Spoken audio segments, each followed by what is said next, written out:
Okay, Rose, and today we're going to be talking about why does Anselm's ontological argument haunt us? What is it about the proof that makes it so hard to shake? The ontological argument is famous. It basically goes the following. God is the greatest of all possible beings, and a great possible being which exists is greater than one which doesn't. Therefore, God exists. This argument can be put another way, and I like to put it this way, is to basically say, if you're not thinking about a God that is real, then you're not thinking about God. If the God that you are thinking about is not real, then that's not God. And this argument is so interesting, and you've got people, Bertrand Russel, Aquinas, lots of people throughout history are discussing this ontological proof. And there's something about it that strikes you as it being very powerful, and then a second later it's ridiculous. But then a second later it's not ridiculous. And it's very interesting. It has this haunting feature. It's kind of haunting. And what I mean by that is you think about it, and you go, no, that can't be the case. And then you move on, but then it comes back a month later. Then you think about it, it's like, well, maybe it is the case. And you think about it, and then it fades away, and it comes. And it's just very interesting how the ontological argument has this characteristic that I'm not familiar with in many arguments. This might be the only argument that has this haunting feature to it, where you never totally shake it. And it's curious to me, why is it? What is it about the ontological argument that makes it have this interesting characteristic? Now, I think it's very important to understand that when Anselm wrote this argument, it is what we mean by proof today tends to be very mathematical, which is sort of a proof is something that if you look at, it's undeniable. Like you look at it, then it forces assent per se. But that would be more like a mathematical proof, or maybe a scientific proof, or a logical proof, where you follow, and it all just follows from one to the other. You just observe it. You just absorb it, per se. Whereas a proof can also be something closer to take from Austin Farrer, like a land title, which is you pull out your land title and then you go outside and you walk the land to see if it matches with the title. If you don't go outside and walk the land, you will never, ever you will never experience if the land title matches up with the property. The proof can never force its assent, per se, in just the reading of the proof. You have to do something to verify or disprove the land title. So there's action that has to be done. Today in the modern world, we tend to think about proof purely in terms of I can sit down at my desk, look at the sheet of paper, and it be proved or disproved, and that's that. I don't have to do anything. But if we're following the kind of land title proof, I have to go outside. I have to do something. There are certain conditions that I have to meet in order to verify or disprove the proof. And also, if I go outside, walk around, and decide that the land title is wrong, it might be the case that I just didn't walk the property correctly, or I wasn't paying attention enough. There's always the possibility that I did something wrong. And frankly, no matter how many times I go back and check, there would always still be that possibility. So this is a different kind of proof. Also, we come to think of proof as something that forces certainty. Like if it's a good proof, then you will be certain of its conclusions afterwards. Well, we've talked about in the conflict of mind, all throughout the truism of the rational, basically certainty is impossible, except in the most general of ways. Like I'm certain that I am thinking. I can't be certain that what I'm thinking is true, but I can be certain that the act of thinking is occurring. But then, of course, you can even say, are you certain that your understanding of thinking is accurate, and so on and so forth, and we get into all those pitfalls. And there's a paper on certainty that basically just wants to argue that just because we can't have certainty doesn't mean we can't have confidence, and in fact, we need to think in terms of confidence. Very problematically, when Anselm's talking about a proof here, or he's in the business of a proof, it's more in the realm of something that gives you confidence, reason to think that X is the case. And if there's reason to think that X is the case, and X tells you to do Y, there would be reason to do Y. And likewise, if there's reason to think that X is the case, but really getting X requires you to do Z, that very proof would then give you reason to do Z. So proof, when we're talking about Anselm Hill, is more in the realm of confidence, land title proofs, and conditionality. And I think actually not realizing that contributes to a failure to understand what Anselm is doing. Because we're reading into it a certain understanding of what a proof does and should do in terms of certainty, and then we go, well, the ontological argument is silly. Furthermore, the ontological argument is a very interesting title. I'm not sure if that's a good title because it kind of presents what Anselm is doing as an argument. I think it is chapter 2 of the Proslogia, which I can never say correctly, and it's not chapter 1. And chapter 1 is basically Anselm preparing for prayer. Anselm presents contemplation, which is in Catholic thought, contemplation is the highest, is to meditate, is to think about God. It's the highest form of thought. Well, for Anselm, that can only occur after meditation, after bringing yourself to a certain condition, a certain state of mind, a clearing of the mind, to which then God can enter. If you don't engage in that clearing of the mind, it's not possible to think about God because you're too distracted, your mind's everywhere. And you can associate with this in some respects with, say, an Eastern thought, Buddhist meditation, clearing the mind, stopping all of the associations. I think Dr. Karen Armstrong talks about that concept in her book on Buddhism. So there's something similar to that, even though it's not equivalent. I think we do have to maintain distinctions between religions, even if there are patterns.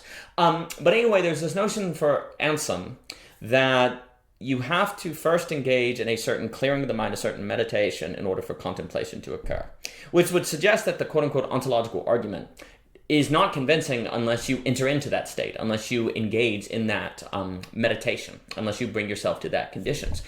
Well, then, of course, in what sense is an argument? It's more like the ontological, it's more like the ontological orientation, it's more like the ontological conditioning, but argument is an interesting language. I always wonder sometimes about these like collections where you pull out sections of great existential texts from like Nietzsche, Dostoevsky, Camus, or whatever, and you assemble them together, and then you actually lose the context of the point. Similarly, I think sometimes the titles we give things contribute to misunderstandings. But you see, what's really interesting for me, where Anselm is so interesting, is because I think the argument shows the divide between the true and the rational. Because what I mean by that is, if it is the case that if the God that you're thinking about must be real for you to be thinking about it, and yet it is possible that God not be an entity that can be experienced in any dimension, in any possibility, which would mean God didn't experientially exist, but that would suggest that you couldn't disprove God intellectually. That it would have to be experience-based or based on emotion or something else, which would therefore mean that rationality cannot ultimately, in this case, be its own grounding. Well, we've talked throughout the whole True Isn't the Rational that autonomous rationality, as David Hume would put it, is impossible. And in fact, efforts to do so cause totalitarianism. You ultimately need like a non-rationality that Benjamin Fontaine will talk about, and that we see in game theory. Without, non-rationality, you end up with suboptimal results. Well, Anselm is suggesting here that theism is an internally consistent system, which is a system where there are no essential contradictions inside of it. And so you cannot, and so here's the thing. In order to say that God doesn't exist, you have to enter into the system of theism that gives you reason to think that God exists. So how could you disprove God, right? If you can only disprove God, so if you're only thinking about God from your knees, is a way to put this, which I think is basically what Karl Barth argues in his book on Anselm, then you can only disprove God from a place that fully assents to his existence. But of course, this arises to a very strange paradox. How do you disprove something that you can't even think about unless you accept its existence? This is very strange. This would accept that in order to think about something, you have to accept the truths of which make that thinking possible. But the very act of accepting that truth may make it impossible to think against that truth. And so you're stuck. You're kind of stuck, per se. You have to absorb the entire system, the act of which will filter your experience and will make it impossible not to see evidence in favor of that system. And I think Anselm absolutely contributes to this realization. So this would mean that all rationality is conditioned in the same way that Anselm believes you have to the contemplation of God only becomes possible after meditation on God. You have to condition yourself in order to be able to think well. I think that actually applies to basically everything, that all worldviews are conditioned, that all philosophies are conditioned, that all of us ascribe to rationalities relative to a conditioning that we don't even realize we're doing. You see, that's the other thing. Anselm can be quite useful in that he makes you realize that rationality is conditioned, which if you don't realize, then you're still going to have your rationality conditioned and not even realize you're doing it, which can lead to all the trouble that a David Hume, of Fontaine, and so on described, in that they realize.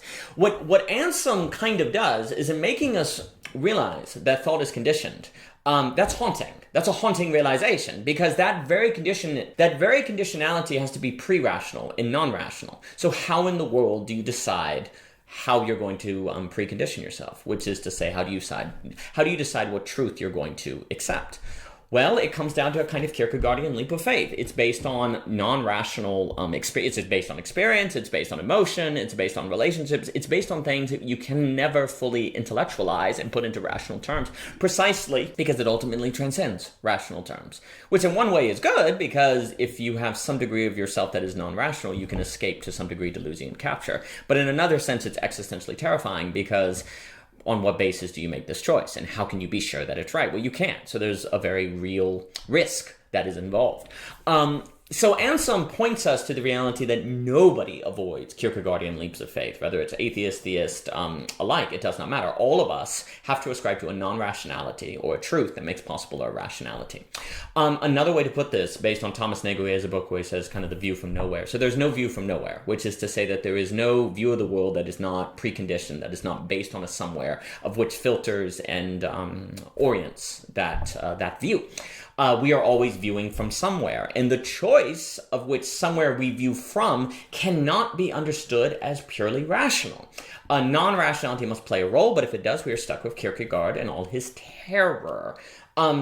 If Anselm is right that you cannot disprove God except from your knees, and whichever God we disprove will not be the God who exists, we will never have reason to leave our knees. And this would apply to not just the theism, Marxism, capitalism, whatever you want to talk about. Therefore, the ontological argument would suggest, if I use that title, which I will just because it's culturally understood, that would mean the ontological argument would make us understand that we have to fall to our knees to think about God, but once we fall to our knees, we'll never have reason to leave.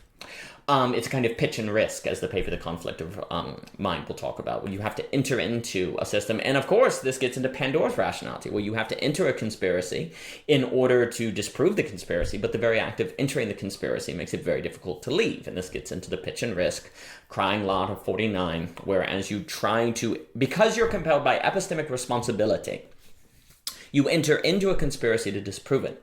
But it is not epistemically possible for you to disprove it, because it is internally consistent. And as you find one variable that, suggests it's wrong, it's made up for by another variable in the conspiracy over here, and you're stuck. It's like that show Made in the Abyss. The deeper you go into the abyss, the harder it is to come out, and it pulls you in deeper and deeper and deeper. So it is with all worldviews. Anselm is kind of haunting, because if he is indeed revealing the inescapability of preconditioning, then he is unveiling the inescapability of pitch and risks. And that means he is also unveiling the inescapability of conflict of mind situations. Because there is something about assenting to a truth to make possible rationality that feels epistemically irresponsible. Because you're not using your rationality. But of course, it is actually not epistemically possible for you to use your rationality autonomously regarding a non-rationality. And if you try, you're going to end up with effacement and totalitarianism, which is very, very bad. So Anselm shows us, or points to, the inescapability of conflicts of mind. He points to the impossibility of autonomous rationality. He points to the dangers of autonomous rationality.